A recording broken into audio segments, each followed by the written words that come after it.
आज का हमारा टॉपिक है नात्सियों का विश्व दृष्टिकोण। यानी कि नात्सी लोग जो थे उनका विश्व दृष्टिकोण क्या था, वो विश्व के बारे में क्या सोचते थे, कैसी विचारधारा रखते थे। और वो जो है हिटलर जो था नात्सीवाद का विचारधारा पूरा फैला रहा था। उसके जितने भी समर्थन थे उसको वो छोड़ देता था और बाकी जितने भी विरोधी थे उन सबको वो मौत के घाट उतार देता था। तो हम लोगों ने अब तक 2 पार्ट कर लिया है, ये हमारा तीसरा पार्ट है। तो इसमें आज हम लोग करेंगे नात्सियों का विश्व दृष्टिकोण, यानी उसकी सोच क्या थी। तो चलिए बिना किसी देरी के करते हैं स्टार्ट। मेरा नाम है नयन और स्वागत करता हूं आपका बिहारी मास्टर यूट्यूब चैनल पे। तो देखिए सबसे पहले यहाँ पर क्या दिया है, नात्सियों ने जो अपराध किए वे खास तरह से मूल्य मान्यता, एक खास तरह के व्यवहार से संबंधित थे। तो देखो हम लोगों ने पहले पार्ट में पढ़ा था कि हेलमुट के पिता के बारे में हम लोगों ने पढ़ा था कि हेलमुट के पिता ने जो है वो खुद को गोली मार लिया था अपने दफ्तर में, क्योंकि वो क्या थे, वो जो थे वो कट्टर नात्सी थे, वो एडोल्फ हिटलर के जो थे वो समर्थक थे। तो इसलिए जो इन्होंने ये किया था, जो इन लोगों ने खास तरह का व्यवहार किया था दूसरे लोगों के साथ, वो क्या था, तो वो जो था ना वो मूल्य मान्यताओं का एक खास तरह का व्यवहार से संबंधित था। आखिर में उन लोगों का क्या व्यवहार था उस चीज को हम लोग जानते हैं। तो नात्सी विचारधारा जो थे वो हिटलर के विश्व दृष्टिकोण की एक पर्यायवाची थी। ये क्या थी, तो हिटलर के विश्व दृष्टि की एक पर्यायवाची थी।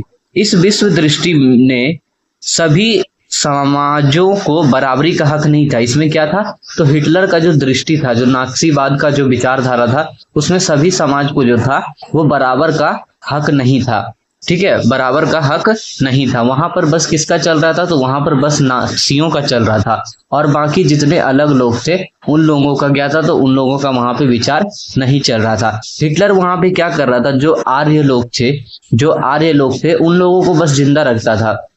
जिनके पास अच्छे से मतलब बुद्धि होती थी, जो जैसे जो कौशल वाला व्यक्ति होता था और जो बुड़बक लोग होता था, उनको क्या करता था हिटलर जो है वो मौत के घाट सुला देता था। और जो यहूदियों लोग होते थे, यहूदी लोग, उसको भी क्या करता था, उसको भी जो है वो मार देता था। वो सब चीज हम लोग अभी डिटेल में जानेंगे।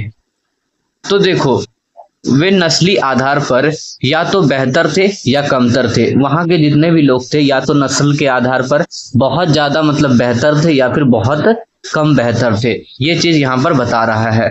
इस नजरिए में ब्लॉन्ड यानी नीली आंख वाले, ब्लॉन्ड किसे कहा जाता है, तो देखो यहाँ पे ब्लॉन्ड के बारे में नीचे में दिया गया है। ब्लॉन्ड मतलब होता है नीली आंख और सुनहरे बाल वाले लोग।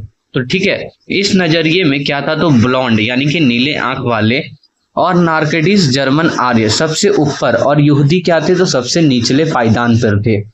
कौन कौन, तो ब्लॉन्ड यानी नीली आंख वाले लोग और जो नार्किडिस जर्मन आर्य थे, जो आर्य लोग थे वो क्या थे, तो वो जो थे सबसे ऊपर थे, सबसे ऊंची उसे माना जाता था, सबसे ऊंचा उन लोगों को माना जाता था। लेकिन जो यहूदी लोग थे वो सबसे नीचे पायदान पे थे। इन लोगों को क्या था, तो इन लोगों को जो है वो वहां पर अछूत माना जाता था। क्या कहा जाता था कि यहूदी लोग जो है वो अछूत हैं।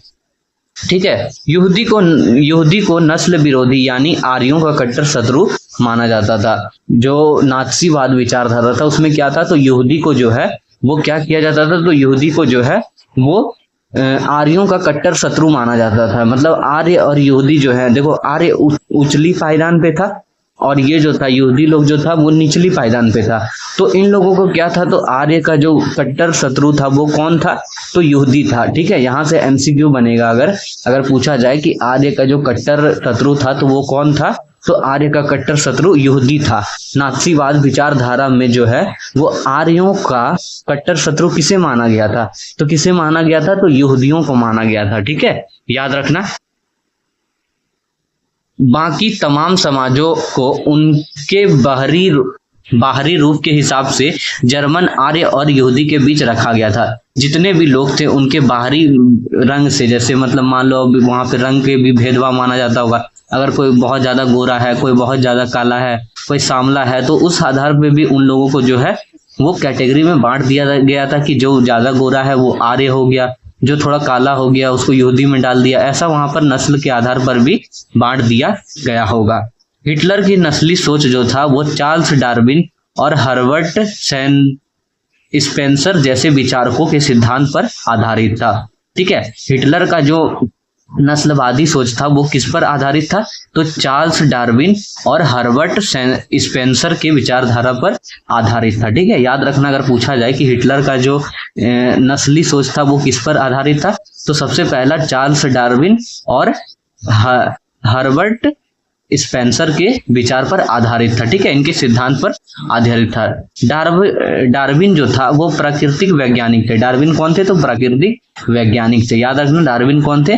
तो प्राकृतिक वैज्ञानिक थे, जिसके बारे में आप लोग विज्ञान के अध्याय में पढ़ेंगे, तब जब आप कक्षा 10 में जाएंगे उसके बारे में पढ़ेंगे। तो डार्विन ने क्या किया था? विकास और प्रकृति चयन की अवधारणा के जरिए पौधे और पशुओं के जीवित सिद्धांत जो सबसे योग्य है वही बदलती हुई वातावरण परिस्थिति के अनुसार खुद को ढाल सकती है और वही पृथ्वी पर जिंदा रहती है।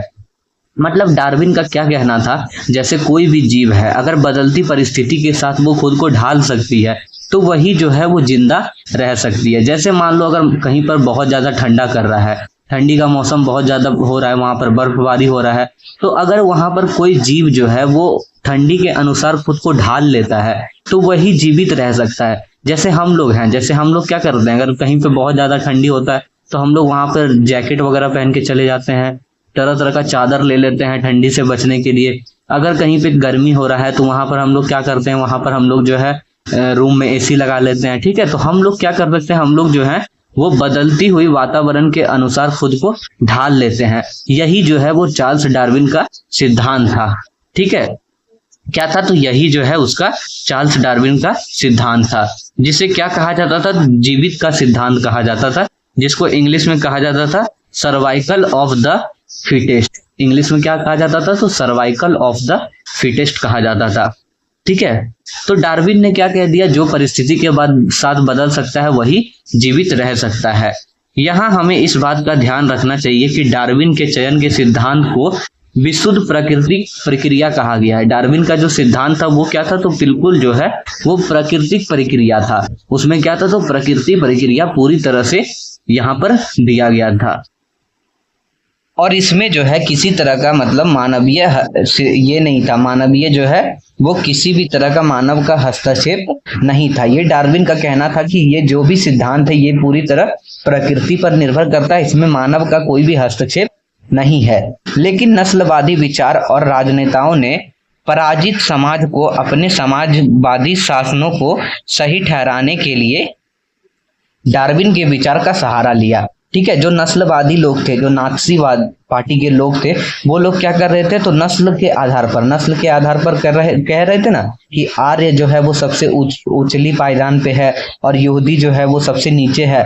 तो ये लोग क्या कर रहे थे? तो नस्लवादी विचारकों और राजनेताओं ने पराजित समाज पर अपनी समाजवादी शासन को सही ठहराने के लिए क्या किया? तो डार्विन के विचार का सहारा लिया। इन्होंने क्या किया? तो डार्विन के विचार का सहारा लिया। लेकिन डार्विन ने क्या कहा था कि इसमें जो है मानव का हस्तक्षेप नहीं होगा, ये पूरी तरह क्या होगा? प्रकृति पर आधारित होगा।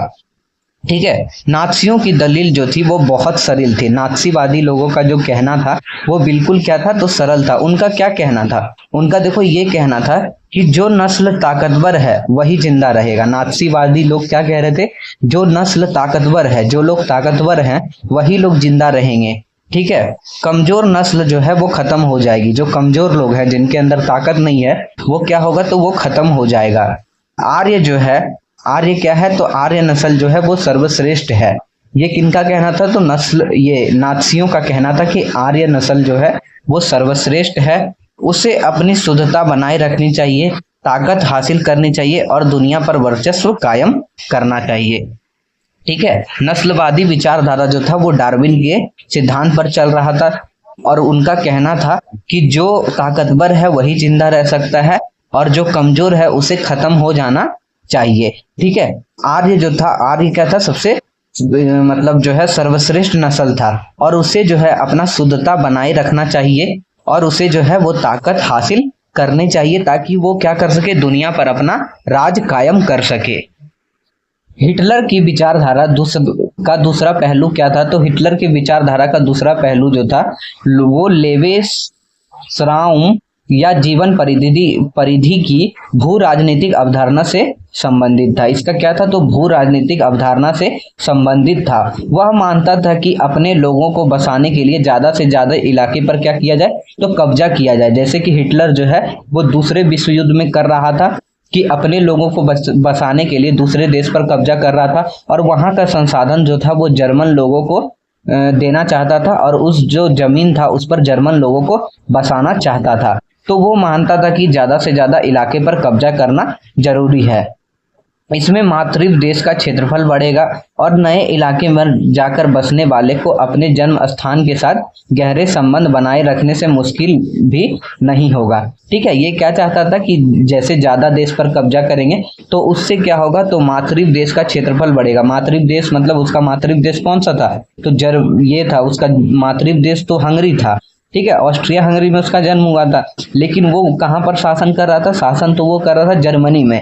तो वो चाह रहा था कि अगर ज्यादा देश पर कब्जा करूंगा तो जर्मनी का क्षेत्रफल बढ़ेगा और जर्मनी के लोगों को वहां पर ले जाके आसानी से बसाया जा सकता है, उसमें जो है कोई भी तरह का मुश्किल नहीं आएगा। ठीक है, हिटलर की नजर में इस जर्मन राष्ट्र के लिए संसाधन और बेहिसाब शक्ति इकट्ठा की जा सकती थी। हिटलर का यही नजर था कि जब ज्यादा देश पर कब्जा करेंगे तो ज्यादा संसाधन इकट्ठा होगा, ज्यादा संपत्ति आएगी और जो है बेहद शक्ति हम लोग को हासिल हो सकती है। ठीक है, ऐसा हिटलर का विचार था।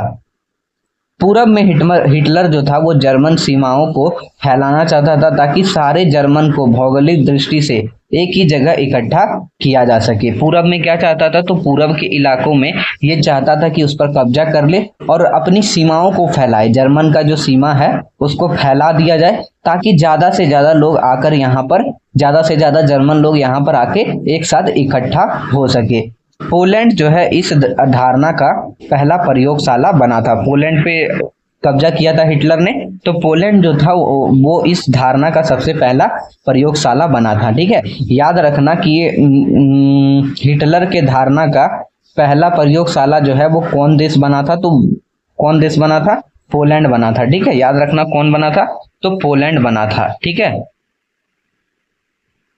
अब आता है नस्लवादी राज्य की स्थापना। जैसे देखो हिटलर जो है वो चाहता था कि जो कमजोर लोग हैं उनको खत्म हो जाना चाहिए और जो ताकतवर लोग हैं बस उनको ही जिंदा रहना चाहिए। तो यहाँ पर क्या करने लगा, वो नस्ल के आधार पर राज्य की स्थापना करने लगा। सत्ता में पहुंचते ही नात्सियों ने शुद्ध जर्मन के विशिष्ट नस्ल समुदाय की स्थापना के सपने को लागू करना शुरू कर दिया। इनका सपना क्या था कि शुद्ध जो है, जो शुद्ध जर्मन के विशिष्ट नस्ल के समुदाय हैं उनकी स्थापना हो सके, जो शुद्ध नस्ल के जर्मन है, ठीक है, उनकी ही स्थापना हो सके। सबसे पहले उन्होंने क्या किया, तो सबसे पहले उन्होंने विस्तारित जर्मन साम्राज्य में मौजूद उन समाजों या नस्लों को खत्म करना शुरू कर दिया जिन्हें वे अवंचित मानता था। तो सबसे पहले उसने क्या किया, जिन लोगों को वो अवंचित मानता था, जिन लोगों को वो क्या मानता था, तो अवंचित। अवंचित से आशय यहाँ पर देखो, जिन लोगों को जैसे भारत में छुआछूत माना जाता था, तो निचली पायदान के लोगों में क्या होता था, तो छुआछूत माना जाता था उन लोगों से। उचले पायदान के लोग जो थे वो छुआछूत करते थे। तो ऐसा ही वहां पर हो रहा था कि सबसे पहले उसने क्या किया, तो उन लोगों को खत्म करना शुरू कर दिया जो क्या थे, अवंचित माने जाते थे। नात्सी शुद्ध या स्वस्थ नार्कोटिक्स आर्यों का समाज बनाना चाहता था। ये क्या चाहता था कि शुद्ध जो है वो नार्कोटिक्स आर्य का समाज हो। ठीक है, नार्कोटिक्स क्या होता है, तो आर्य बताए जाने वाली की एक शाखा, जो लोग आर्य होते हैं उसको नार्कोटिक्स कहा जाता है। ये लोग उत्तरी यूरोपीय देश में रहते थे और जर्मन या मिलते जुलते मूल्य के लोग होते थे। ये क्या होते थे, तो जर्मन या उससे मिलते जुलते लोग होते थे। तो हिटलर क्या कर रहा था, शुद्ध और स्वस्थ नार्कोटिक्स आर्यों का समाज बनाना चाहता था। उनकी नजर में केवल ऐसे ही लोग वंचित थे, ठीक है, जो शुद्ध हो और जो स्वस्थ हो वही लोग केवल वंचित थे और बाकी जितने लोग थे वो क्या थे, तो अवंचित थे।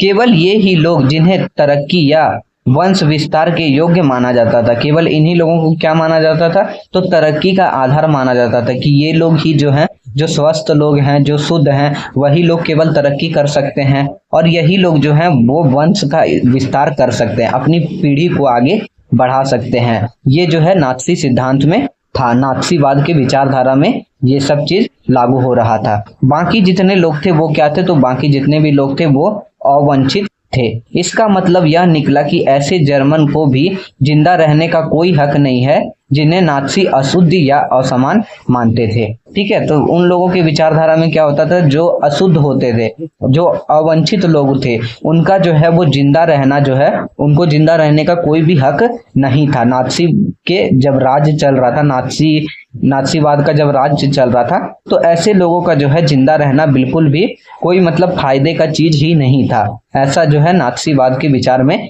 चल रहा था।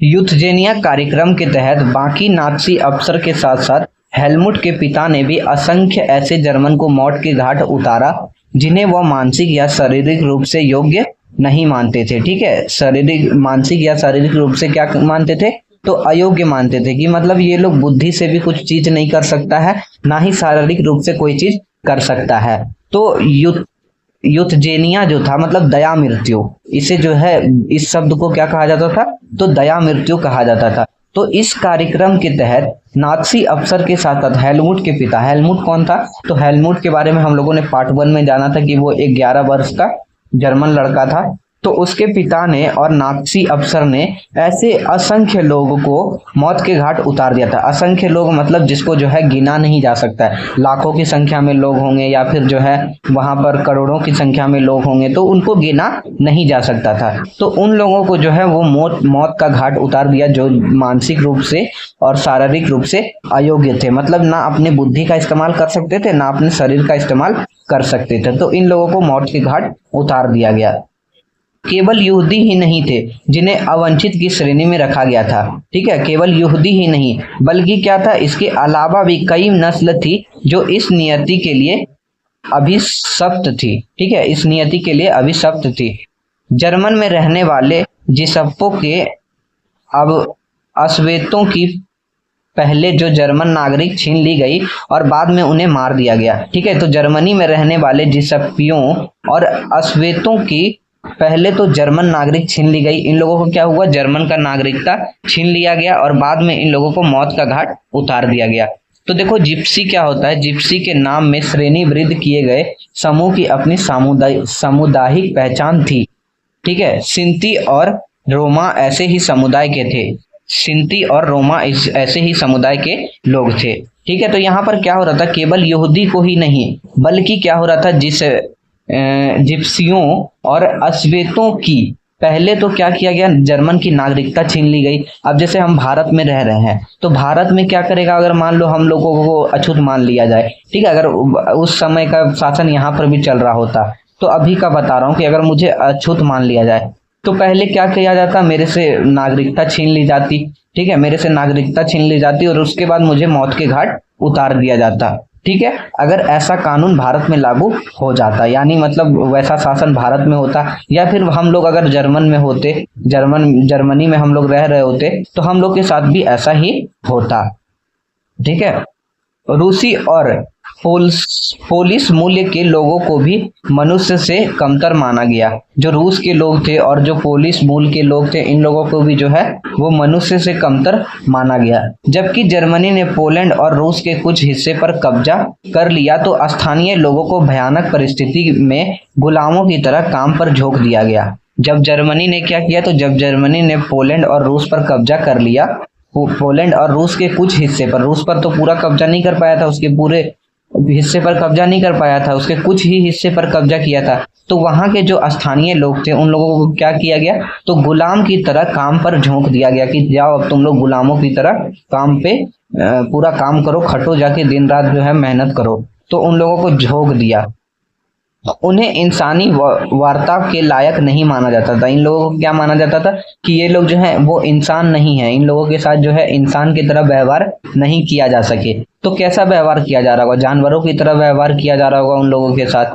ठीक है, उनमें से बहुत सारे बेहिसाब काम के बोझ और भूख से ही मर गए। बहुत सारे लोग क्या थे, तो ज्यादा उन लोगों को काम मिल जा रहा था लेकिन भोजन नहीं मिल पा रहा था, तो भूख के कारण ही मर जा रहे थे, या फिर कुछ जो थे वो काम करते करते ही मर जा रहे थे। नात्सी जर्मन में सबसे बुरा हाल यहूदियों का था। नात्सी जर्मन का जब शासन चल रहा था तो उस समय सबसे ज्यादा बुरा हाल किसका था, तो यहूदियों का था। यहूदियों के प्रति नात्सियों की दुश्मनी का एक आधार यहूदी के प्रति ईसाई धर्म में मौजूद परंपरागत घृणा भी थी।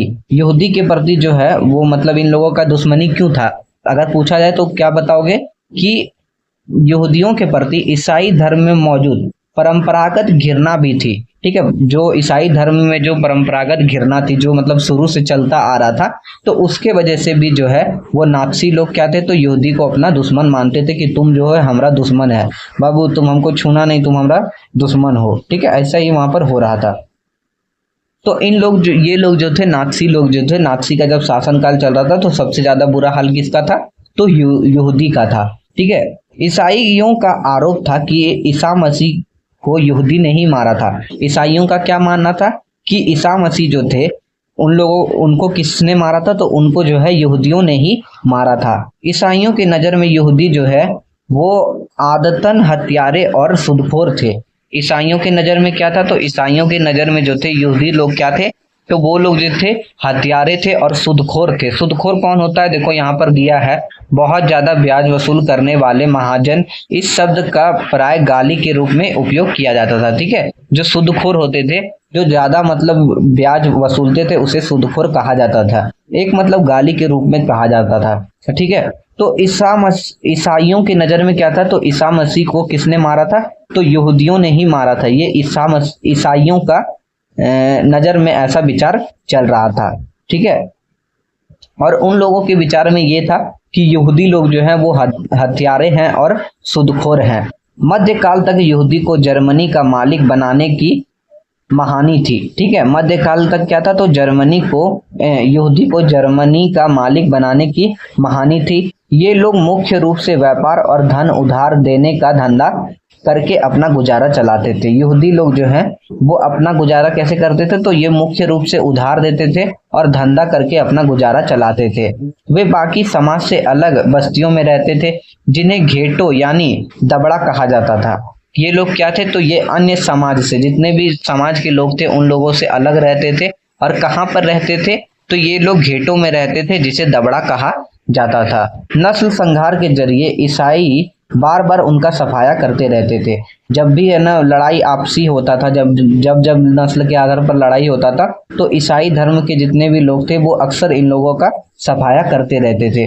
उनके खिलाफ जब जब संगठित हिंसा की जाती थी और उन्हें उनकी बस्ती से खदेड़ दिया जाता था। जब भी ईसाई धर्म और यहूदी के बीच युद्ध होता था, तो अचानक जो है ये लोग ईसाई धर्म के लोग हमला करके उन लोगों को क्या करते थे, उन लोगों को जो है उनकी बस्तियों से खदेड़ के फेंक देते थे। लेकिन ईसाईयत ने उन्हें बचाने के लिए जो है एक रास्ता भी दिया था। ऐसा नहीं था कि वो लोग उनको मार ही रहे थे, ईसाई धर्म के लोग केवल उन्हें मार ही नहीं रहे थे, उन लोगों को बचाने का भी एक रास्ता दिया था। एक रास्ता क्या दिया था कि तुम लोग जो है अपना धर्म बदल लो। क्या रास्ता था कि धर्म का परिवर्तन कर लो। ठीक है, ईसाई लोग कहते थे यहूदी को कि अपना धर्म जो है तुम लोग परिवर्तित कर लो, बदल लो। आधुनिक काल में बहुत सारे यहूदी ने ईसाई धर्म अपना लिया और जानते बूझते हुए जर्मन संस्कृति में ढाल दिया गया। आधुनिक काल में क्या हुआ, तो ज्यादातर यहूदी लोगों का धर्म जो है वो बदल दिया गया और उन्हें क्या किया गया, तो जर्मन संस्कृति में ढाल दिया गया। लेकिन यहूदी के प्रति हिटलर की घृणा तो नस्ल के वैज्ञानिक सिद्धांत पर आधारित थी। यहूदी के खिलाफ जो था, मतलब जो हिटलर का घृणा था, वो किस पर आधारित था, तो वैज्ञानिक सिद्धांत पर आधारित था। इस नफरत में यहूदी समस्या का हल धर्मांतर से नहीं निकल सकता था। इस जो मतलब ये जो नफरत था उसका जो हल है वो धर्म परिवर्तन से नहीं निकल सकता था। ऐसा नहीं था कि अगर धर्म परिवर्तन यहूदी लोग कर लेता तो हिटलर उनको छोड़ देता, नहीं, हिटलर तब भी उन लोगों को मार देता था। ठीक है, इस समस्या का केवल एक ही हल था, वो क्या था, तो यहूदी को जो है वो पूरी तरह से खत्म कर दिया जाए। मतलब तुम धर्म परिवर्तन करो या तुम कुछ करो, उससे हमको मतलब नहीं है, हम तोरा बाबू मारेंगे, काहे कि हमको तुम पसंद नहीं हो। हिटलर ऐसा ही उन लोगों को कहता होगा, यहूदी लोग को, कि तुम बाबू हमरा पसंद नहीं हो, हम तोरा मारेंगे बस। सन 1933 से 1938 तक नात्सियों ने यहूदी को तरह तरह से अंकित किया, उन्हें दरिद्र कर आजीविका के साधन से हीन कर दिया और उन्हें शेष समाज से अलग थलग कर डाला। कब कब, तो 1933 से 1938 तक 5 साल के बीच क्या किया, नाज़ियों ने यहूदी को जो है वो अलग अलग तरीके से प्रताड़ित किया और उनकी जो है आजीविका छीन ली और उसे दरिद्र कर दिया, उसे जो है निर्धन कर दिया और साथ साथ क्या किया, तो शेष समाज से जो है उसे अलग कर डाला। ठीक है, यहूदी जो है वो देश छोड़कर जाने लगे, यहूदी जो थे वो देश छोड़कर जाने लगे थे। मतलब उन लोगों का यहाँ पर कोई कद्र ही नहीं हो रहा था, कोई इज्जत ही नहीं हो रहा था। नाज़ी जब आते थे तब उनको थप्पड़ मार के चले जाते थे, तो वो लोग भी बेचारे क्या करते, देश छोड़कर वहां से जाने लगे थे। ठीक है, 1939 से 1945 के दूसरे दौर में यहूदी को कुछ खास इलाके में इकट्ठा करने और अंततः पोलैंड में बनाए गए गैस चैम्बर में ले जाकर मार डालने की राजनीति बनाई गई थी। ठीक है, क्या की गई थी, तो यहूदी को जो है वो एक खास जगह पर इकट्ठा किया जाए और पोलैंड में ले जाकर जो गैस चैम्बर था उसमें जाकर उसे मार दिया जाए, इस प्रकार की रणनीति बनाई गई थी। कब, तो 1939 से 1945 के बीच जब दूसरा विश्व युद्ध चल रहा था, तो उसी बीच में इन लोगों को इकट्ठा करने का योजना बना लिया गया था और गैस चैम्बर में ले जाकर मार देने का योजना बना लिया गया था। ठीक है, गैस चैम्बर वो होता था जहां पर लोगों को बड़े मात्रा में इकट्ठा किया जाता था और ले जाकर वहां पर जहरीली गैस जो है वो छोड़ दिया जाता था। मतलब एक रूम या हॉल में लोगों को बंद कर दिया जाता था और वहां पर क्या किया जाता था, तो गैस जो है जहरीली गैस चालू कर दी जाती थी। और वो ऐसा नहीं लगता था कि गैस चैम्बर है या वहां पर किसी को मारा जाता था, वो ऐसा लगता था ना कि मतलब नहाने का घर है। ठीक है, वहां पे सावर वगैरह सब लगा हुआ था और जब वो लोग चालू करते थे तो वहां से जो है जहरीली गैस निकलता था और लोगों का दम घुटने से मौत हो जाती थी। ठीक है, अब आता है नस्लीय कल्पनालोक यूटोपिया। ठीक है, नस्लीय कल्पनालोक यूटोपिया। तो अब हम लोग जानते हैं कि आखिर में यूटोपिया क्या है। तो युद्ध के साये में नाज़ी अपने कातिलाना, नस्लवादी और कल्पनालोचक या आदर्श विश्व के निर्माण में लग गए थे। ये लोग क्या कर रहे थे, तो अपना एक अलग ही विश्व बनाने के, अपना एक अलग ही दुनिया बनाने के लिए ये लोग जो है वो जुट गए थे, उसका जो है वो कल्पना कर रहे थे। ठीक है, जनसंहार और युद्ध एक ही सिक्के के दो पहलू बन गए थे, या तो जनसंहार होगा या फिर युद्ध होगा, ऐसा जो है हिटलर लोग कर रहे थे। पराजित पोलैंड को पूरी तरह तहस नहस कर दिया गया। उत्तर पश्चिमी पोलैंड का ज्यादातर हिस्सा जर्मन में मिला लिया गया।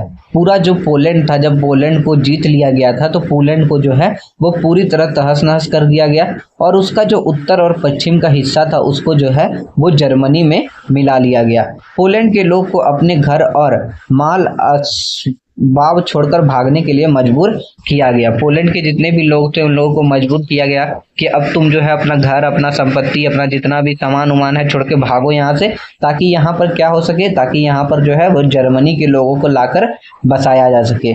इसके बाद पोलैंड वासियों को मवेशियों की तरह खदेड़ कर जनरल गारमेंट नामक दूसरे हिस्से में पहुंचा दिया गया। ठीक है, इसके बाद क्या किया, जितने भी पोलैंड के लोग थे उन लोगों को खदेड़ के कहाँ पर पहुंचा दिया गया, तो वहां पर उन लोगों को जनरल गवर्नमेंट में नामक इसकी दूसरे इलाके में पहुंचा दिया गया। पोलैंड का जो दूसरा इलाका था जनरल गवर्नमेंट, वहां पर जाके गवर्नमेंट में वहां पर ले जाकर पहुंचा दिया गया। पोलैंड के बुद्धिजीवी को बड़े पैमाने पर मौत के घाट उतार दिया गया। पोलैंड के जितने भी लोग थे उन लोगों को बड़े तौर पर क्या किया गया, मौत का घाट उतार दिया गया। यह पूरे पोलैंड के समाज को बौद्धिक और आध्यात्मिक स्तर पर गुलाम बना लेने की चाल थी। ठीक है, ये लोग क्या चाह रहे थे कि पोलैंड के लोगों को जो है वो गुलाम बना लिया जाए। आर्य जैसे लगने वाले पोलैंड के बच्चे को उनके माँ बाप से छीनकर जांच के लिए नस्ल विशेषज्ञों के पास पहुंचा दिया जाता था। जो बच्चे आर्य जैसे लगते थे उनको क्या किया जाता था, उनके माँ बाप से छीन लिया जाता था और उनको जो है वो मतलब जो ये करते थे, जो लोग विशेषज्ञ थे, नस्ल के विशेषज्ञ, उनके पास पहुंचा दिया जाता था कि यार चेक करो तो कहीं ये आर्य का बच्चा तो नहीं है। ऐसा भी हो सकता है ना कि आर्य के जैसा लग रहा है कि कहीं ये आर्य का बच्चा तो नहीं है। ठीक है, तो ऐसा जो है उन लोगों को वहां पर ले जाके पहुंचा दिया जाता था। अगर वे नस्ली जांच में कामयाब हो जाते तो उन्हें जर्मन परिवार में पाला जाता था और अगर ऐसा नहीं होता तो उन्हें जो है वो अनाथ आश्रम में डाल दिया जाता था, जहां उनमें से ज्यादातर जो है वो मर जाते थे। ठीक है, अगर जो है बच्चा मतलब पता चल जाता था कि वो आर्य नस्ल का है तो उन लोगों को क्या किया जाता था, उन लोगों को जर्मनी के परिवार में पाला जाता था। जर्मनी के जितने भी परिवार होते थे उन लोगों को दे दिया जाता था कि ये बच्चा लो, ये तुम पालो। और अगर वो जो है वो आर्य नस्ल का वो बच्चा नहीं होता था तो उसे अनाथ आश्रम में डाल दिया जाता था, जहां पर क्या होते थे, ज्यादातर बच्चे जो है वो मर जाते थे।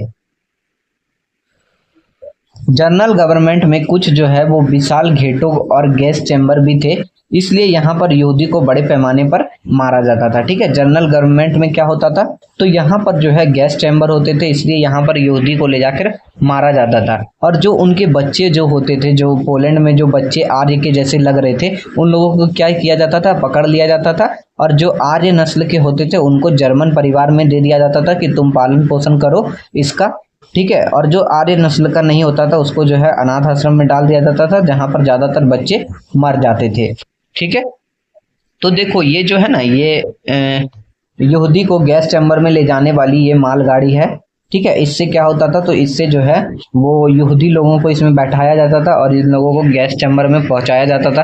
कहता होगा कि चलो यार तुम लोगों को पिकनिक में ले जाते हैं, लेकिन पिकनिक का बहाना बता के उन लोगों को वहां पर ले जाता था गैस चैम्बर में, और जाके वहां पर मार देता था।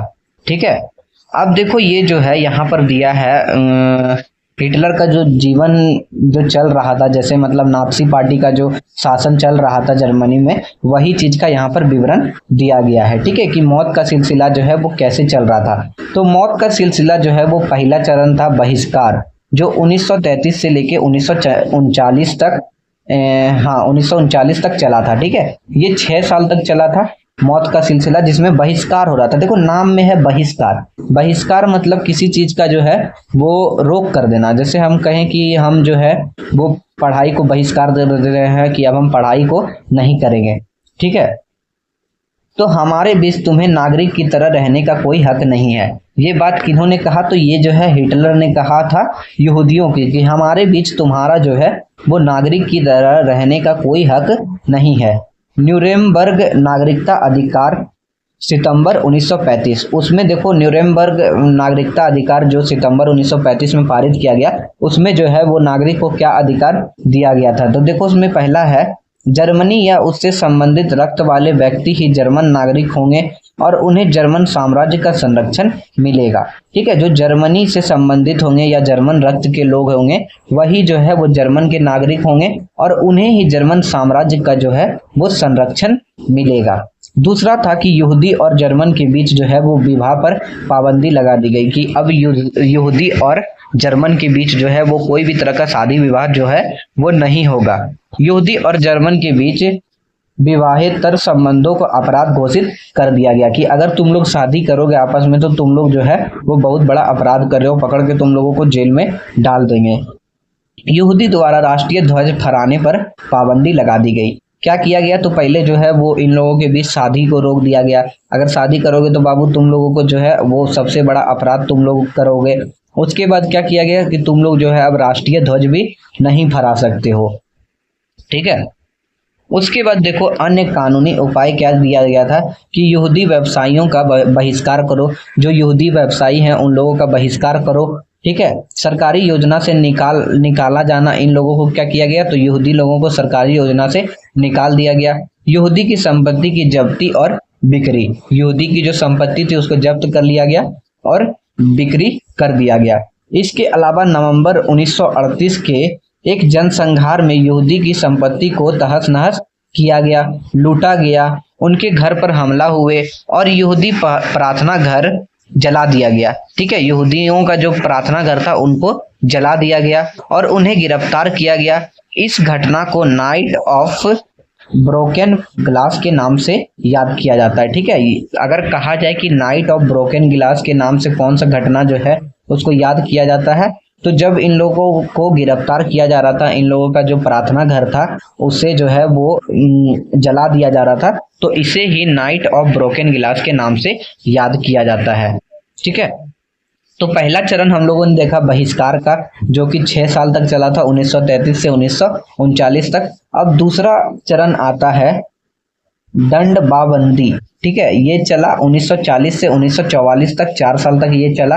तो देखो इसमें क्या था, इसमें जो है तुम्हें जो है हमारे बीच रहने का कोई अधिकार नहीं है।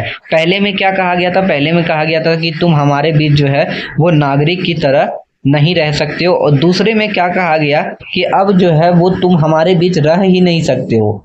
पहले तो क्या था कि तुम हमारे बीच नागरिक की तरह नहीं रह सकते हो, लेकिन अब कहा कि बाबू तुमको जिंदे रहने का कोई हक नहीं है।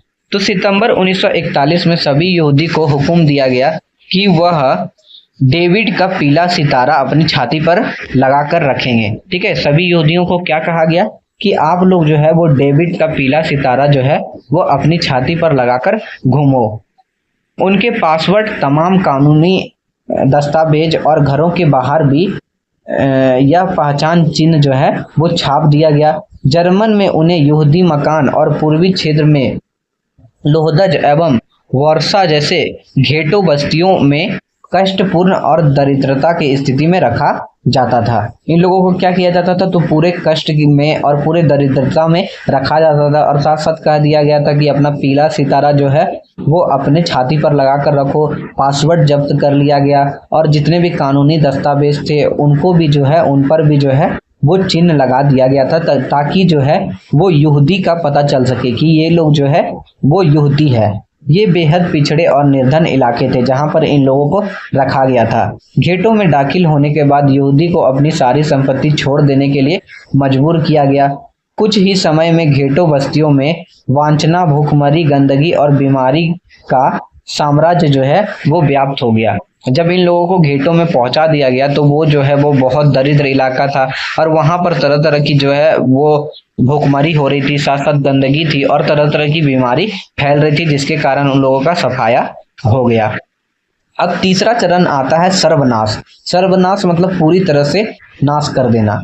तो 1941 के बाद का जो काल था उसे कहा जाता था सर्वनाश काल, यानी कि तुम्हें जीने का अधिकार नहीं है। पहले क्या कहा, पहले कहा कि तुम हमारे बीच नागरिक की तरह नहीं रह सकते हो, जिसमें बहिष्कार किया गया।